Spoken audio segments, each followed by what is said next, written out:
మరిల్లు part 16. రేపు వెళ్తామక్క అన్నాడు రామం dining table ముందు కూర్చొని. ఇంత త్వరగానా? సెలవు అయిపోయింది. మేము ఇవాళ సాయంత్రమే వెళ్ళాలనుకుంటున్నాము అన్నది రాధ. రాధ భర్తకు మద్రాస్ ట్రాన్స్ఫర్ అయ్యింది. ప్రస్తుతం మద్రాసులోనే ఉంటున్నారు. సరళ భర్త విజయవాడ కాలేజీలో లెక్చరర్గా ఉన్నాడు. మేము రేపు కృష్ణాకు వెళ్తామక్క అన్నది సరళ.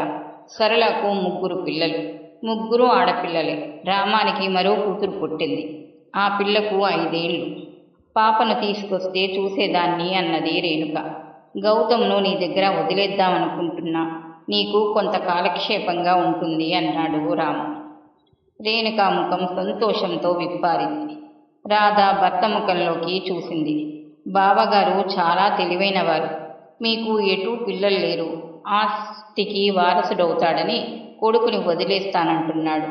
దత్తత కార్యక్రమం కూడా ఇప్పుడే కానిస్తే అందరం చూస్తాం.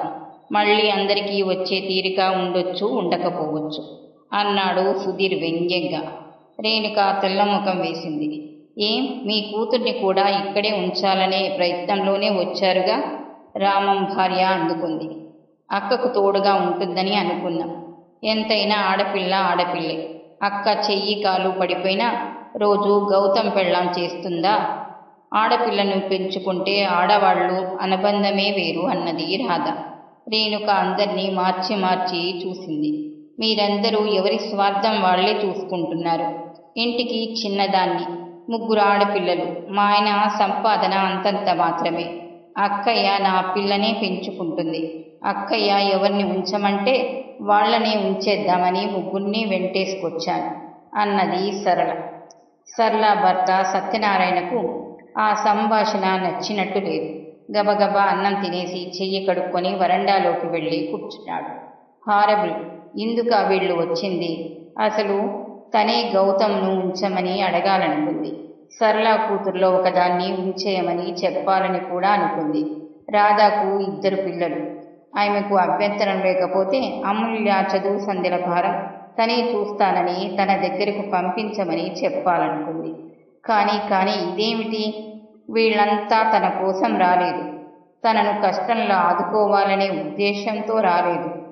పెంచుకుంటే మగపిల్లవాణ్ణి పెంచుకోవాలి. తలకొరివి పెట్టడానికి ఉపయోగపడతాడు.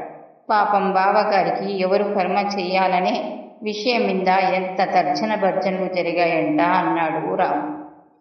ఆపండి, పిచ్చిగా అరిచింది రేణుక. అందరూ దుడుక్కుపోయారు. తెల్లవారేసరికి ఎవరి దారిన వాళ్ళు వెళ్ళండి. నేను బతికుండగా మీరెవరూ నాకు కనిపించకండి. రేణుక దాదాపు పిచ్చిదానిలా అన్నది. మా పిల్లల్ని మేము పెంచుకోలేమనుకున్నారా? మీ మంచికే ఏదో మీ తమ్ముడు పాకులాడాడు. నేను వద్దంటూనే ఉన్నాను. మాకు ఉన్నది ఒకే ఒక మగపిల్లవాడు. రామం భార్య పంచాంగం విప్పింది. మాకు మాత్రం ఏం 10 మంది ఉన్నారు. మేము మాత్రం మా పిల్లల్ని పెంచుకోగలం. రక్త సంబంధం తెంచుకోలేక నీకెందుకుంటుంది? రాధారామం భార్యతో ఘర్షణకు తలపడింది. సరళ పిల్లిలా లేచి భర్త కూర్చున్న వరండాలోకి వెళ్ళింది. సరళ భర్త ముఖంలోకి చూసి భయపడింది. సత్యనారాయణకు కోపం వచ్చింది. ఆ సమయంలో వాళ్ళంతా అలా మాట్లాడడం సంస్కారాన్ని వెలిబుచ్చడంలా అనిపించింది. తన భార్య కూడా అదే ధోరణిలో మాట్లాడేసరికి కోపం వచ్చింది. బట్టలు సర్దుకో, బయలుదేరు అన్నాడు సత్యనారాయణ. భర్త ముఖంలోకి ఓ క్షణం చూసింది. లోపలకు వెళ్ళిపోయింది. రామం భార్య రాధా గొంతులు పెంచారు. ఇంకా ఆపండి, గట్టిగా అరిచి అక్కడి నుంచి వెళ్ళిపోయింది రేణుక. రామం చాలా మారాడని, భార్య మాటకు భయపడుతున్నాడని రేణుక ముందే అర్థం చేసుకుంది. సరళ సత్యనారాయణ వెళ్ళిపోయారు. రేణుక ఉండమని చెప్పలేదు. వెళ్తున్నామంటే మంచిది అన్నది ముక్తసరిగా. అందరూ వెళ్ళిపోయారు.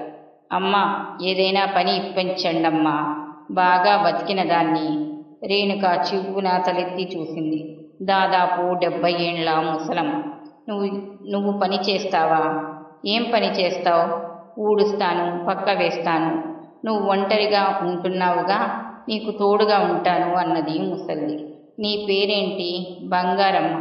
నీకు ఎవరూ లేరా? లేకేం తల్లి, 2 కొడుకులున్నారు. వాళ్ళు మంచివాళ్లే కానీ వాళ్ళ భార్యలే. నీ కొడుకులు మంచివాళ్ళైతే భార్యలు ఏం చేస్తారబ్బా? పరాయి తల్లి కన్నవాళ్ళు కనుక తప్పంతా వాళ్ళదిగానే కనిపిస్తుంది. అవును తల్లి, నిజమే. మన బంగారం మంచిదైతే ఆ ధర్మరాజు వెళ్ళిపోయాడు. ఈరోజు చూడమని నన్ను వదిలేసి వెళ్ళిపోయాడు. ఇంత బతుకు బతికి అడుక్కు తినలేక పని కోసం తిరుగుతున్నాను తల్లి. ఈ వయసులో నాకు పనెవరిస్తారమ్మా? మరి నా దగ్గరకు ఎలా వచ్చావు? నేను ఒంటరిదాన్నని ఎవరు చెప్పారు? ఆ మూడో ఇంట్లో పని అడగడానికి వెళ్ళాను. ఆ బంగ్లాకు వెళ్ళమన్నారు. ఆ రోజు నుంచి బంగారమ్మ రేణుక ఇంట్లో ఉండిపోయింది. బంగారమ్మను చూస్తున్నప్పుడల్లా రేణుక మనసులో ఒక ఆలోచన మెదలసాగింది. ఆమె ఆలోచన కార్యరూపం పొందటానికి అట్టే సమయం పట్టలేదు. ఇప్పుడు రేణుక ఒంటరిది కాదు. ఆ ఇంటిని ఆశ్రయహీనులైన వృద్ధుల ఆశ్రమంగా మార్చింది. దాదాపు వృద్ధుల గృహం ప్రారంభించి 2 ఏళ్లు పూర్తవుతుంది. 60 మంది వృద్ధులు ఉన్నారు. రేణుక తన సంపాదనతో ప్రతి పైసా వాళ్లకే వినియోగిస్తుంది.